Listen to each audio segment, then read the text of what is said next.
if you want to be within a couple that somebody is a designer or an architect or whatever, anything that has to do in the creative field, I think that the best way for it to work if both kind of like share the same passion.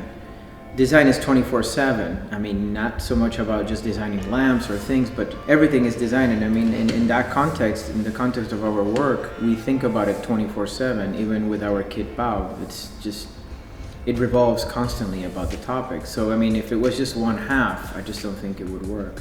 I think the kinds of things that we're making, designing, are really like an outgrowth of how you want to set up your own life, right? And it's really time intensive doing this kind of work. I think all creative work is very time intensive. It's not painful, maybe like some jobs that are more narrow in the focus, but it's time intensive. It would be crazy. I mean, either Zoe was married with somebody else or was married with somebody else. I bet you they would be divorced by now because it's too intense, the dialogue about design the whole day.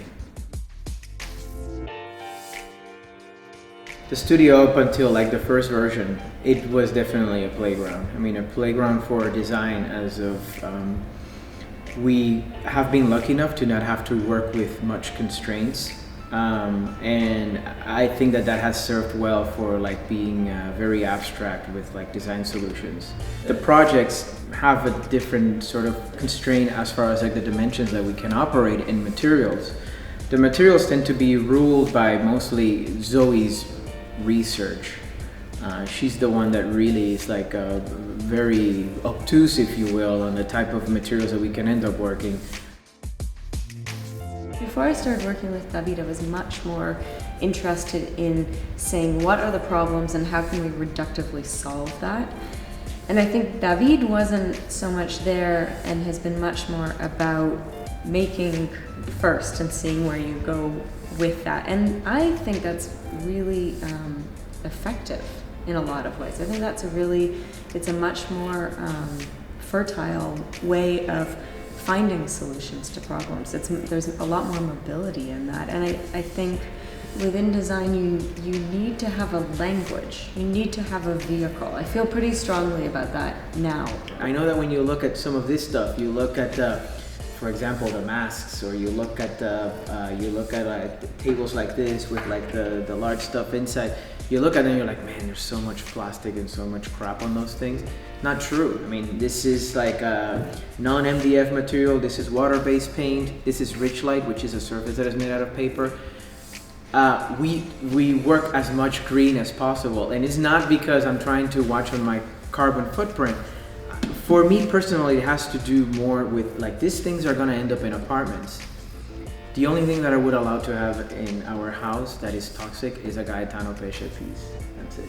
The examples that I've seen in the last 30 years aren't particularly effective. And even talking about the desired, even talking about your greenness or your sustainability is not something that is going to motivate more than 5% of people. It's like, how can you do things without talking about them? How can you navigate a really delicate psychology of how we receive goods in our life or not? And I mean, it's such a large problem that it's not something that's going to be solved by a light bulb.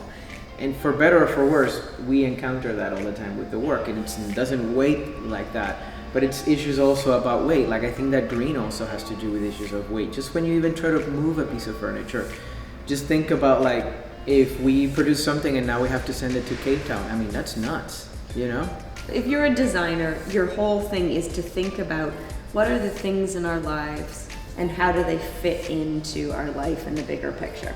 And I mean, you're really some kind of sociopath if you don't see how destructive most of our ways of producing and living are. But to say that there's an easy solution behind it is also a fallacy. And I think the only way that design's going to have some effect is it needs to like move away from the original arguments and the original kind of branding and bring something new.